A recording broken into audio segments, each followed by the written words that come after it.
បាទសួស្តីអ្នកទាំងអស់គ្នាស្វាគមន៍មកកាន់វីដេអូឃ្លីបមួយទៀតអ្នកទាំងអស់គ្នាធ្លាប់ឆ្ងល់ទេថាហេតុអីបានជាវេទមន្តដ៏ខ្លាំងពូកែរបស់ Dr. Strange បែរជាភ័យខ្លាចញាប់ញ័រនៅចំពោះមុខខ្លួនឯងមកពីចក្រវាលផ្សេងទៅវិញវីដេអូនេះនឹងលាតត្រដាងអំពីការពិតដ៏ខ្មៅងងឹតដែលលាក់បាំងពីក្រោយ variant នីមួយៗរបស់ Dr. Strange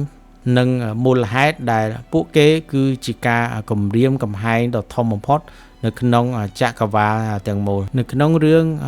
Dr. Strange Multiverse of Madness គ្រាន់តែឃើញសាកសពរបស់ខ្លួនឯងធ្លាក់ចុះពីលើមេឃមកវាមិនមែនជារឿងដែលគួរឲ្យរន្ធត់បំផុតសម្រាប់ Dr.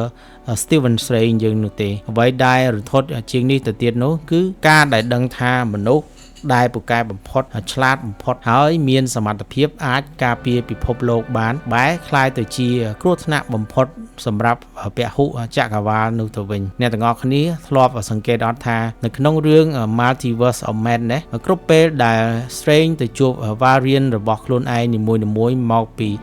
ចក្រវាលផ្សេងគ្នានោះទឹកមុខរបស់គាត់មិនដែលបង្ហាញអំពីក្តីរំភើបឬក៏ក្តីសប្បាយចិត្តដែលបានជួបមិត្តភក្តិថ្មីនោះទេផ្ទុយទៅវិញវាគឺជាអារម្មណ៍ភ័យខ្លាចទៅវិញវាគឺជាការភ័យខ្លាចដែលកើតចេញពីការឆ្លោះកញ្ចក់មើលខ្លួនឯងនៅក្នុងចក្រវាល Marvel គ្មានអ្នកណាដែលមានអំណួតខ្លាំងជាង Stephen Strange ទេចាប់តាំងពីថ្ងៃដែលគាត់នៅជាគ្រូពេទ្យវះកាត់ស័យប្រសាទដ៏ល្បីល្បាញគាត់តែងតែមានមនោគមវិជ្ជាដដែលមួយគឺថាខ្ញុំត្រូវតែជាអ្នកកាន់កំបិតដែលវះកាត់ Dr. Strange គាត់មិនទុកចិត្តឲ្យអ្នកណាម្នាក់មកធ្វើការសម្រេចចិត្តជំនួសគាត់ឡើយព្រោះគាត់ជឿថាមានតែគាត់ម្នាក់គត់ដែលដឹងច្បាស់ថានឹងត្រូវធ្វើអ្វីប៉ុន្តែនៅពេលដែលគាត់បានឃើញ variant របស់គាត់ម្នាក់ហើយម្នាក់ទៀតគាត់ក៏ចាប់ផ្ដើមដឹងខ្លួនថាអំនួតធ្លាប់ជាកម្លាំងរុញច្រានឲ្យគាត់คล้ายទៅជា Sorcerer Supreme នឹងឯងដែលជាអាវុធមុខពីរអាចសម្លាប់មនុស្សរាប់ពាន់លាននាក់បានតើមានរឿងអ្វីកើតឡើងនៅក្នុងចក្រវាល838 Dr. Strange នៅទីនោះបានសម្រេចចិត្តប្រើ Dark Hole ដើម្បីស្វែងរកវិធីឈ្នះThanos គាត់គិតថាគាត់អាចគ្រប់គ្រងវាបានគាត់គិតថាខ្ញុំខុសពីអ្នកដទៃខ្ញុំខ្លាំងជាងសភៅ Dark Hole ទៅទៀតតែលទ្ធផលគឺគាត់បានបង្កឲ្យមាន incursion ដែលបំផ្លាញចក្រវាលទាំងមូលត្រង់នឹងហើយដែលយើងឃើញថាចំណុចខ្សោយដ៏ធំបំផុតរបស់ Dr. Strange មិនមែនជាការខ្វះមន្តអាគមទេតែគឺជាជំនឿចិត្តលើខ្លួនឯងហួសហេតុពេកនៅពេលដែល Dr. Strange គាត់មើលឃើញvariant ខ្លួនឯងនៅក្នុងចក្រវាល838ត្រូវបានគេសម្លាប់ដោយសារកំហុសខ្លួនឯងវាមិនមែនគ្រាន់តែជាការមើលឃើញមនុស្សម្នាក់ស្លាប់ទេតែវាគឺជាការដាស់តឿនដល់ Strange នៅក្នុងចក្រវាល616ថាឯងក៏អាចខ្លាយទៅជាបែបនឹងដែរប្រសិនបើឯងនៅតែមានចរិតដូច variant របស់គាត់នៅក្នុងចក្រវាល838អញ្ចឹងហើយបើនិយាយអំពីភាពខ្លាចរអាបំផុតយើងមិនអាចមើលរំលង Strange Supreme នៅក្នុងTV series What If បានឡើយនេះគឺជាតួអង្គដែលបង្ហាញពីសក្តានុពលនៃភាពខ្ទេចខ្ទាំរបស់ Stephen Strange នៅក្នុងចក្រវាលនោះDr. Strange មិនមែនបាត់បង់ដៃទេតែគាត់បាត់បង់ Christine Palmer ដែលជាបេះដូងរបស់គាត់មនុស្សម្នាក់ដែលធ្លាប់តែប្រើចំណេះដឹងដើម្បីសង្គ្រោះជីវិតបែរជាប្រើវេទមន្តផ្លូវងងឹតលេបត្របាក់បីសាច់រាប់ពាន់ដើម្បីចង់បង្វិលពេលវេលាមកវិញអ្នកទាំងអស់គ្នាឃើញទេ Strange គឺជាមនុស្សដែលហ៊ានធ្វើអ្វីៗគ្រប់យ៉ាងដើម្បីសម្រេចគោលដៅបើគាត់ចង់បានអ្វីមួយគាត់នឹងមិនឈប់ឡើយទោះបីជាត្រូវបំផ្លាញច្បាប់ធម្មជាតិក៏ដោយ Strange Supreme បានរំលាយចក្រវាលខ្លួនឯងចោលទាំងស្រុងដោយសារក្តីស្រឡាញ់ដែលប្រែคล้ายជាភាពអាត្មានិយមនៅពេលដែល Strange នៅក្នុងចក្រវាល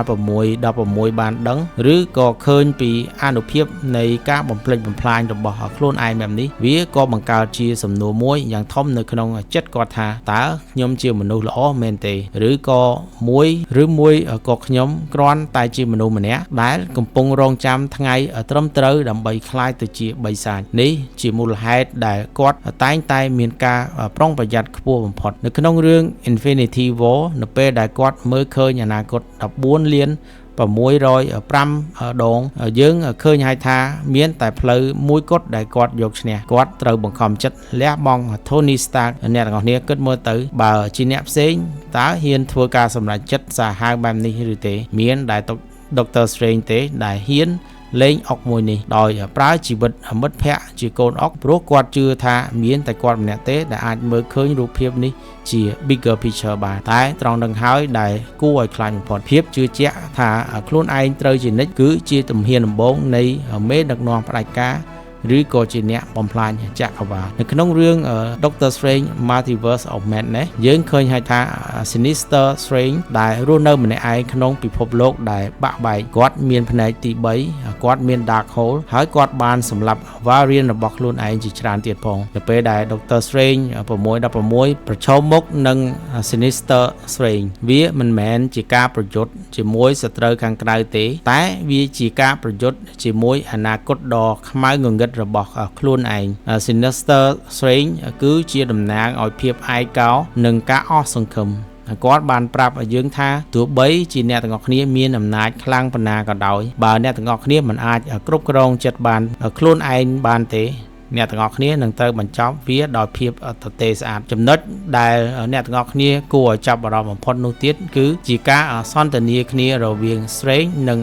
Variant របស់គាត់ភាគច្រើនគាត់តែងតែសួរគ្នាអំពី Christine ហេតុអ្វីព្រោះ Christine គឺជាយុទ្ធការតែមួយគត់ដែលភ្ជាប់ Stephen Strange ទៅនឹងភាពជាមនុស្សគ្រប់ចក្រវាឡទាំងអស់របស់ Strange តែងតែបាត់បង់ Christine ជានិច្ចឬមិនអាចនៅជាមួយនាងបានការភ័យខ្លាចរបស់មិនមែនត្រឹមតែខ្លាចខ្លួនឯងពូកែបំផ្លាញនឹងទេតែខ្លាចខ្លួនឯងគ្មានបេះដូងគាត់ខ្លាចថាថ្ងៃណាមួយទៅដើម្បីសង្គ្រោះពិភពលោកគាត់នឹងលះបង់ភាពជាមនុស្សរបស់គាត់ចោលទាំងស្រុងរហូតដល់មិនស្គាល់ថាអ្វីខុសអ្វីត្រូវទៀតឡើយយើងឃើញហើយថាតួអង្គ Doctor Strange ត្រូវបានបង្កើតឡើងដោយមានភាពស្មុគស្មាញខុសពី Superhero ដទៃបើ Captain America ជាតំណាងឲ្យសិលធម៌បើ Iron Man ជាតំណាងឲ្យការលះបង់និងវិជ្ជាជីវៈនោះ Doctor Strange គឺជាតំណាងឲ្យតុល្យភាពដ៏គ្រោះថ្នាក់បំផុតគាត់ដើរលើខ្សែបន្ទាត់តូចមួយរវាងអ្នកសង្គ្រោះនិងអ្នកបំផ្លាញការដែលគាត់ខ្លាច Variant ខ្លួនឯងគឺជារឿងល្អទៅវិញទេព្រោះគាត់មានន័យថាគាត់នៅតែមានមនសិការគាត់ដឹងថាអំណាចដែលគាត់មាននៅក្នុងដៃវាមិនមែនជារបស់លេងទេហើយបើសិនគាត់ភ្លេចខ្លួនតែមួយវិនាទីគាត់នឹងក្លាយទៅជាគ្រោះសម្ហន្តរាយដែលគ្មានអ្នកណាអាចបញ្ឈប់បានសូម្បីតែ Avenger ក៏ដោយចាំមើលឈុតមួយដែល Doctor Strange 616សម្រាប់ចិត្តបើកធ្វើការ Dreamwalk ចូលទៅក្នុងសាកសពរបស់ Defender Strange នេះគឺជាទង្វើដែលគ្រោះថ្នាក់បំផុតនិងខុសឆ្គងនៅក្នុងច្បាប់នៃវេទមន្តតែគាត់ធ្វើវាដើម្បីបញ្ឈប់ Wanda នៅត្រង់នេះហើយដែលយើងឃើញថា Strange ចាប់ផ្ដើមដើរតាមគន្លងរបស់ Variant ផ្សេងហើយពោលគឺការធ្វើរឿងខុសដើម្បីលទ្ធផលត្រូវប៉ុន្តែភាពខុសគ្នាមួយគឺ Doctor Strange 616ធ្វើវាដោយការដឹងខ្លួននិងមានគោលបំណងច្បាស់លាស់ក្នុងការពារក្មេងស្រីម្នាក់នោះគឺ America Chavez ជាជាងការចង់បានអំណាចសម្រាប់តែខ្លួនឯង Doctor Strange បានរៀនសូត្រពីកំហុសរបស់ Variant របស់គាត់នៅក្នុងចក្រវាឡ838និង Sinister Strange ថាវាជាការកាន់កំបិតមិនមែនមានន័យថាត្រូវតែត្រួតត្រាគ្រប់យ៉ាងនោះទេតែពេលខ្លះវាមានន័យត្រូវតែទុកចិត្តឲ្យអ្នកផ្សេងជាអ្នកធ្វើវិញម្ដងតើអ្នកទាំងអស់គ្នាធ្លាប់គិតទេថាហេតុអីបានជាចុងបញ្ចប់នៃរឿង Doctor Strange Multiverse of Madness គាត់បែរជាដុសភ្នែកទី3មកនេះជាសញ្ញាព្រមានថាទោះបីជាគាត់ឈ្នះ Wanda នៅក៏ដោយប៉ុន្តែតម្លៃដែលគាត់ត្រូវលះបង់គឺជាការប៉ះពាល់ដល់ Dark Hole វាមិនមែនមានន័យថាគាត់ខ្លាយទៅជាមនុស្សអាក្រក់ភ្លាមនោះទេតែវាគឺជាការរំលឹកថាគាត់លែងជា Stephen Strange ម្នាក់ដែលគ្រាន់តែជាគ្រូពេទ្យធម្មតាទៀតហើយគាត់បានឆ្លងផុតដែនកំណត់ហើយឥឡូវនេះគាត់ត្រូវរៀនរស់ជាមួយភាពភ័យខ្លាចថាតើនៅថ្ងៃស្អែកភ្នែកទី3នោះនឹងនាំគាត់ទៅរកពន្លឺ ឬក៏នាំគាត់ទៅភាពងងឹតដែលvariant របស់គាត់ផ្សេងធ្លាប់ឆ្លងកាត់ការដែល Dr. Strange ខ្លាចខ្លួនឯងវាមិនមែនជាភាពទន់ជ្រាយទេតាមពិតទៅវាគឺជាកម្លាំងខ្លាំងបំផុតរបស់ Dr. Strange ផ្ទាល់ទេវាគឺជាអ្វីដែលគាត់ធ្វើឲ្យគាត់ខុសពី Thanos និងខុសពី Scarlet Witch គាត់ដឹងពីបិសាចដែលរស់នៅក្នុងខ្លួនគាត់ហើយគាត់ព្យាយាមគ្រប់គ្រងវាជារៀងរាល់ថ្ងៃគ្រប់ពេលដែលគាត់រៀនមន្តអាគមថ្មីគ្រប់ពេលដែលគាត់ប៉ះពាល់វត្ថុស័ក្តិសិទ្ធិគាត់តែងតែសួរខ្លួនឯងថាតើនេះជាអ្វីដែល Stephen Strange គួរតែធ្វើមែនទេការភ័យខ្លាចដែលរក្សាឲ្យគាត់នៅជា hero ដដែលបើសិនបើថ្ងៃណាមួយ Dr. Strange លែងខ្លាច variant របស់ខ្លួនឯងលែងខ្លាចអំពើក្រក់ដែលខ្លួនឯងបានធ្វើបានន័យថានោះហើយគឺជាថ្ងៃដែលចក្រវាល616នឹងត្រូវដល់ទីបញ្ចប់នៅក្នុងចក្រវាល Marvel ទាំងមូលតើមានតួអង្គណាខ្លះដែលត្រូវតស៊ូជាមួយខ្លួនឯងខ្លាំងជាង Dr. Strange ទៀតនោះបើនិយាយពី Hulk គាត់តស៊ូជាមួយកំហឹងបើនិយាយអំពី Thor គាត់តស៊ូជាមួយទំនួលខុសត្រូវតែសម្រាប់ Dr. Strange គាត់តស៊ូជាមួយភាពវៃឆ្លាតនិងអំណួតរបស់ខ្លួនឯងគាត់ដឹងថាអាចដោះស្រាយរាល់បញ្ហាបានបើគាត់ព្រមលះបង់សិលធម៌ហើយការដែលឃើញ variant របស់ខ្លួនឯងសុទ្ធតែបានជ្រើសរើសផ្លូវងងឹតដើម្បីដោះស្រាយបញ្ហាវាក៏คล้ายទៅជាបន្ទុកផ្លូវចិត្តដ៏ធ្ងន់ធ្ងរគាត់ប្រៀបដូចជាមនុស្សម្នាក់ដែលដើរលើខ្សែពួរកណ្ដាលអាកាសហើយខាងក្រោមគាត់គឺជាអវជ័យដែលពោពេញទៅដោយសាកសពរបស់ខ្លួនឯងមកពីចក្រវាលផ្សេងដែលបានធ្លាក់ចូលមករកគាត់រឿងរ៉ាវរបស់ Dr. Strange មិនមែនគ្រាន់តែជារឿងវាយគ្នាជាមួយបិសាចបែបឆ្លងវិមាត្រប៉ុណ្ណោះទេប៉ុន្តែវាជាការវិភាគយ៉ាងស៊ីជម្រៅទៅលើចិត្តសាស្ត្ររបស់មនុស្សម្នាក់ដែលមានអំណាចដូចជាព្រះតែមានបេះដូងជាមនុស្សជាតិភាពភ័យខ្លាចចំពោះ variant ខ្លួនឯងមិនមែនគ្រាន់តែជាការខ្លាចមនុស្សដែលមានមុខមាត់ដូចខ្លួនទេតែវាគឺជាការខ្លាចជំរើសដែលគាត់អាចនឹងធ្វើវាដូចដែលគ្រូរបស់គាត់គឺ The Ancient One ធ្លាប់និយាយថាបើយើងមិនដែលកញ្ចាប់បិសាចរបស់យើងបានទេយើងគ្រាន់តែជាអ្នកដែលរៀនរស់នៅឲ្យខ្ពស់ជាងពួកគេប៉ុណ្ណោះសម្រាប់ Stephen Strange បិសាចដ៏ធំបំផុតមិនមែនមកពី Dark Dimension ទេតែវាគឺជាការចេញមកពីក្នុងចិត្តរបស់គាត់តែម្ដងគឺមហិច្ឆតានៃការចងចាំអ្វីដែលអ្នកគ្រប់គ្រងវាសនាដែលមិនចេះចប់មិនចេះហើយថងនឹងហើយដែលយើងគួរតែងាកមកមើលពីភាពខុសប្លែកគ្នារវាង Dr. Strange នៅក្នុង comic និង Dr. Strange នៅក្នុង MCU បន្តិចនៅក្នុង comic Dr. Strange ក៏ធ្លាប់មានគ្រាដែលគាត់ប្រើវេទមន្ត The Dark Hole ដែរតែគាត់តែងតែមានមិត្តភ័ក្តិដូចជាក្រុម Illuminati ដែលចាំមើលផ្លូវគាត់ប៉ុន្តែនៅក្នុង MCU Strange ហាក់ដូចជាឯកោជាងបន្ទាប់ពីការស្លាប់របស់ The Ancient One គាត់គ្មានគ្រូដែលប្រកែកជាងគាត់ដើម្បីទប់ស្កាត់គាត់ទៀតទេវងទោះបីជាគាត់ជា Sorcerer Supreme ក៏ដោយបើគ្មានអ្នកណាខ្លាំងជាងគាត់តើអ្នកណានឹងខាត់គាត់បើគាត់ដើរផ្លូវខុសមានតែខ្លួនគាត់មកពីចក្រវាលផ្សេងទេដែលអាចបង្ហាញឲ្យគាត់ឃើញថាលទ្ធផលនៃការដើរផ្លូវខុសនោះពេលខ្លះខ្ញុំគិតថា Marvel ចង់បង្ហាញឲ្យយើងឃើញថា hero ពិតប្រាកដមិនមែនជាអ្នកដែលមិនដែលខុសនោះទេតែគឺជាអ្នកដែលខ្លាចការធ្វើខុសបំផុត Dr. Strange 616គឺជាកំណែដែលល្អបំផុតរបស់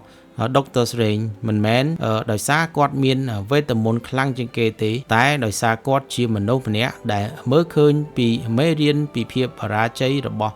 ខ្លួនឯងរាប់ពាន់លានដងហើយនៅពេលដែលគាត់ព្យាយាមដើរជ្រើសរើសផ្លូវដែលត្រឹមត្រូវទោះបីវាពិបាកប៉ុណ្ណាក៏ដោយគាត់ដឹងថាកំបិតនៅក្នុងដៃក៏អាចវះកាត់សង្គ្រោះជីវិតបានដែរហើយគាត់ក៏អាចសម្លាប់មនុស្សបានដូចគ្នាការដែលគាត់ញាត់ដៃនៅពេលដែលគាត់ធ្វើការសម្រេចចិត្តធំវាមិនមែនជាសញ្ញានៃភាពអទន់ខ្សោយទេតែវាគឺជាសញ្ញានៃការទទួលខុសត្រូវដ៏ខ្ពង់ខ្ពស់បំផុតដូច្នេះនៅពេលដែលយើងមើល Dr. Strange នៅក្នុងវីដេអូក្រោយៗទៀតនៅក្នុងរឿងបន្តទៀតសូមកុំភ្លេចគ្រាន់តែមើលពីវេទមន្តដ៏អស្ចារ្យរបស់គាត់អីអ្នកទាំងគ្នា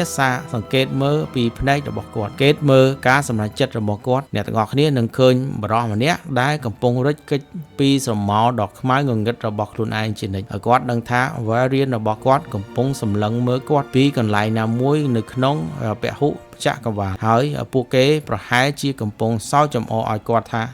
ចាំមើល Stephen Strange មិនយូរទេអ្នកឯងនឹងក្លាយទៅជាអ្វីដែល variant ផ្សេងៗកំពុងតែធ្វើនៅក្នុងចក្រវាឡផ្សេងៗនោះឯងហើយការតស៊ូរបស់ Doctor Strange ដើម្បីបង្ហាញថាពួកគេខុសនឹងហើយជាអ្វីដែលធ្វើឲ្យតួអង្គ Doctor Strange ក្លាយទៅជាតួអង្គដែលមានឥទ្ធិពលបំផុតនិងគួរឲ្យចាប់អារម្មណ៍បំផុតនៅក្នុងប្រវត្តិសាស្ត្ររបស់ MCU យើងអាចនិយាយបានថាពហុចក្រវាឡសម្រាប់ Doctor Strange មិនមែនជាកន្លែងកម្សាន្តសម្រាប់ដើរលេងទេតែវាគឺជាមន្ទីរពិសោធន៍នៃផលវិបាករាល់ variant របស់គាត់ជួបគឺជាលទ្ធផលនៃសម័យកាល What If ចោះបើគាត់មិនលែងដៃពី Christine ចោះបើគាត់មិនទុកចិត្ត Avenger ចោះបើគាត់មិនប្រើ The Dark Hole យូរពេករាល់ចម្លើយដែលគាត់បានទទួលបានសុទ្ធតែជារឿងព្រមានអ្នកទាំងអស់គ្នាជា Doctor Strange វិញតើអ្នកទាំងអស់គ្នាយល់យ៉ាងណាបើដឹងថាគ្រប់ចក្រវាឡដែលអ្នកទៅដល់គឺជា The Threat ឬក៏អ្នកដែលជាបញ្ហាវាពិតជាឈឺចាប់ណាស់ដែលត្រូវដឹងថាមនុស្សដែលអ្នកចង់ការពារបំផុតបែរជាត្រូវស្លាប់ដោយសារស្នាដៃរបស់អ្នកនៅក្នុងចក្រវាឡផ្សេងទៀតទៅវិញនិយាយទៅរឿងដែលគួរឲ្យខ្លាចបំផុតសម្រាប់ Stephen Strange មិនមែនជាការចាញ់សង្គ្រាមទេតែគឺជាការឈ្នះសង្គ្រាមដោយការបាត់បង់ខ្លួនឯងនៅក្នុង Multiverse of Madness នៅពេលដែលគាត់សួរ Variant 838ថាតើយើងឈ្នះដោយរបៀបណាហើយចម្លើយដែលទទួលបាននោះគឺការលះបង់សិលធម៌និងការប្រើប្រាស់អំណាចផ្លូវងងឹតវាបានធ្វើឲ្យ Doctor Strange 616ដឹងថាការឈ្នះបែបនេះវាមិនសមនឹងតម្លៃដែលត្រូវបាត់បង់នោះឡើយនេះគឺជាមេរៀននៃជីវិតដ៏ធំមួយនៅពេលខ្លះការដកថយឬក៏ដាក់អំនួតចុះគឺជាជ័យជំនះដ៏ពិតប្រាកដ Doctor Strange ខ្លាច Variant ខ្លួនឯងព្រោះពួក Variant ទាំងនោះតំណាងឲ្យអ្វីគ្រប់យ៉ាងដែល Stephen Strange ខ្លាចជាបើគាត់បាត់បង់ការគ្រប់គ្រងឬក៏អាភិបអាត្មានិយមរបស់គាត់ហើយនេះហើយគឺជាមូលហេតុដែល Doctor Strange ត្រូវតែរៀនរស់នៅក្នុងភាពភ័យខ្លាចជានិច្ចមិនមែនមានន័យថាភ័យខ្លាចសត្រូវមកពីក្រៅទេតែភ័យខ្លាច Stephen Strange ដែលនៅក្នុងចិត្តរបស់គាត់នឹងឯងភាពភ័យខ្លាចនេះហើយដែលធ្វើឲ្យគាត់ខ្លាចទៅជា Sorcerer Supreme ដ៏ល្អបំផុតម្នាក់ព្រោះគាត់ដឹងថាបន្ទាត់រវាង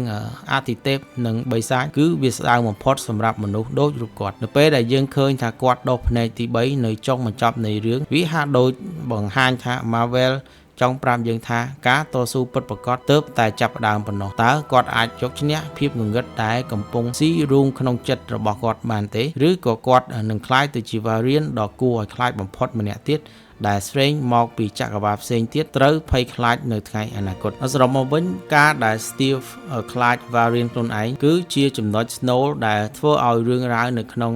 Multiverse of Madness មានតម្លៃលើសពីការវាយគ្នាធម្មតាវាគឺជាការរុករកទៅក្នុងវិញ្ញាណក្ខន្ធរបស់មនុស្សម្នាក់ដែលកំពុងតស៊ូជាមួយនឹងអំនួតវាបង្ហាញឲ្យយើងឃើញថាសត្រូវដែលពិបាកយកឈ្នះបំផុតមិនមែនជាអ្នកដែលពាក់របាំងមុខឬអ្នកដែលមានមន្តអាគមខ្លាំងជាងខ្លួនឯងនោះទេតែគឺជាយើង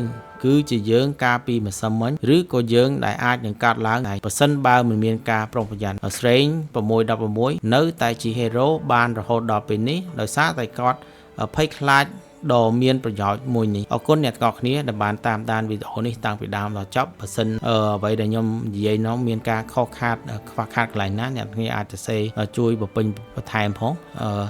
ជួបគ្នានៅវីដេអូក្រោយទៀតអរគុណ